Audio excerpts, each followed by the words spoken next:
बेटे को अपने बाप का करना चाहिए, वो बाप को अभी अपने उसके बेटे का करना पड़ता है, उसका मुझे बुरा लग रहा है। वो सब अभी मुझे दोपहर में याद आया कि वो बच्चे ने बोला था, हुआ ही नहीं वो कुछ। बहुत बुरा लगा यार, ऐसा नहीं होना चाहिए था। अच्छा चल रहा था बेचारे का, क्यों गए क्या मालूम। मुझे सच ही नहीं लग रहा है कि सुशांत ने ऐसा किया, क्योंकि 3-3:15 बजे मुझे हेयर ड्रेसर का फ़ोन आया, आई ऐसा सुशांत का हुआ, ग्रुप पे न्यूज़ आई है।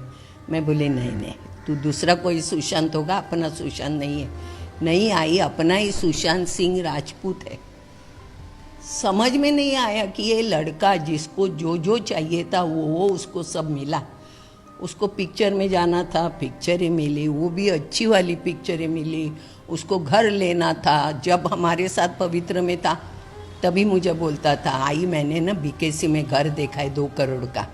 तो मैंने पूछा तुझे जमेगा ये अभी तो तू आया है, लेने का है, ऐसे बोला था।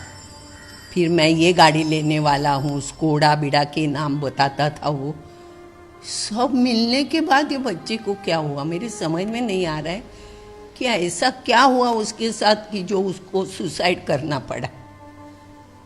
हाँ, जिनके पास काम ही नहीं, पर डे पे काम करके अपना पेट पालते, उनकी बात अलग है। ये बच्चे के पास पैसे नहीं, ऐसा भी नहीं हो सकता है। और ऐसा है ना, इंडस्ट्री में आने के बाद तुमको हमेशा हरदम 12 महीने 365 दिन काम मिलेगा, ऐसा नहीं होता है। मैं अभी इतनी बुढ़ी हो गई, मुझे किधर हमेशा काम रहता है। लेकिन मुझे मालूम है अपने नसीब में है ना, वो नसीब का और टाइम के पहले कभी नहीं मिलता है। वो मुझे मालूम है। मैंने मेरे बेटे को भी बताया कि कभी कुछ काम नहीं मिला करके डिप्रेशन में नहीं जाने का, जो चल रहा है ना उसको पकड़ के चलने का। ऐसे होता तो मैं भी कब का सुसाइड करके बैठती थी। नहीं होता है। लेकिन ये बच्चे का क्या हुआ, उनके साथ कोई बड़ा आदमी भी नहीं था कि उसको कुछ समझाए करे। पिताजी होने चाहिए थी या बहनें थी उसकी, वो होनी चाहिए थी। तो एक होता है कि मेरे साथ है कोई, मुझे ऐसा नहीं, वो देख के लगता है। लेकिन ये बच्चे का क्या हो गया मेरी समझ में ही नहीं आता कि उसको पैसे नहीं, ये सवाल ही पैदा नहीं होता है।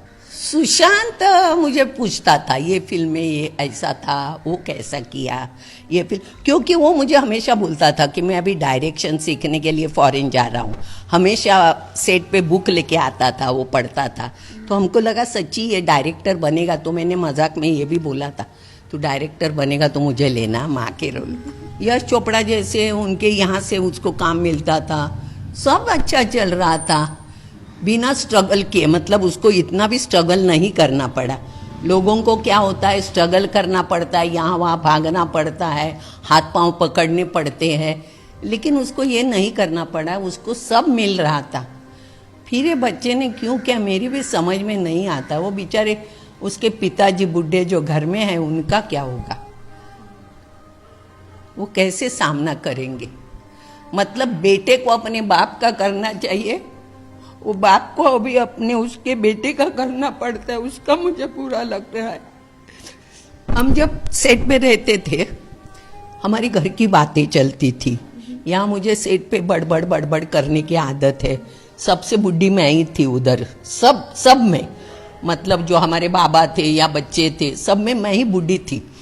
तो मैं ऐसे बैठती थी, मेरे बाजू में सुशांत बैठता था, अंकिता बैठती थी। अंकिता थोड़ी मुड़ी थी, कभी बैठती थी कभी नहीं बैठती थी। लेकिन सुशांत बैठता था, मैं घर का कुछ बताती थी, आज मैंने ये किया, तो मुझे बोलता था आई एक दिन कुछ करके लाओ ना, ऐसा मुझे बोलता था। तो मैं बोलती थी अरे बेटा 5 बजे उठ के मेरा सब घर का निपटा के, मेरा खाना पका के आते आते बुढ़ी थक जाती है। सबके लिए लाना मतलब थोड़ा टाइम चाहिए ना, सबके लिए करके लाने के लिए। मुझे कभी वो टाइम ही नहीं मिला। रात को लेट घर आते थे, फिर भी 5 बजे उठ के सब निपटा के जाने का। वो सब अभी मुझे दोपहर में याद आया कि वो बच्चे ने बोला था, हुआ ही नहीं वो कुछ। ज़्यादा बात नहीं करता था, बात भी करेगा तो हम कैसे ऐसे करके, मेरी आवाज़ तो ऊँची है, दुनिया को मालूम है, लेकिन वो होठों के अंदर ही बात करता था। वो ऐसे बात करता था। होठ कभी ज़्यादा हिले नहीं उसके, आवाज़ कभी ज़्यादा बाहर नहीं आई उसकी। मैं हमेशा बोलती थी अगर मुझे बाहर से एंट्री लेनी है, ये सोफा पे है, ये दीवार है, इसके पीछे मैं खड़ी हूँ, इसके ये शब्द पे मुझे एंट्री लेनी है, तो मैं बोलती थी सुशांत ज़रा जोर से बोलना, सुनाई नहीं देता है, जोर से बोलना। क्यों और कैसे हुआ यही मालूम नहीं है। क्या हुआ उसके दिमाग में, खाली भगवान और बेचारा वो गया, उनको ही मालूम है कि उसके साथ क्या गुजरी है। हम ऐसे अंदाज़ा नहीं लगा सकते कि ये हुआ होगा इसके लिए ऐसा हुआ, ये हुआ होगा इसके लिए ऐसा हुआ। मालूम नहीं वो बच्चे के साथ क्या हुआ है। और अभी उनके पिताजी पटना में हैं, अरे हाँ, में थे, वो बांद्रा में था, तो समझ में नहीं आता वो बाप पे क्या गुजरी होगी सुन के। वो इतने बूढ़े बेचारे। अंकल तो अब तक शॉक में ही हैं, मतलब वो बोल नहीं रहे हैं, सब एकदम ऐसे कि क्या जवाब दे, क्या कहें किसी को। अकस्मात हो गया ना सब। बिल्कुल बिल्कुल। मैं तो कांप गई ना, मुझे जब हेयर ड्रेसर का फोन आया ना, मैं ऐसे ऐसे हो गई। मैं बोली नहीं नहीं ऐसा नहीं हो सकता, सुशांत ऐसा नहीं कर सकता, ये मुझे मालूम पड़ा था। बोली नहीं आई आपलाच सुशांत है। बहुत बुरा लगा यार, ऐसा नहीं होना चाहिए था। अच्छा चल रहा था बेचारे का, क्यों गया क्या मालूम।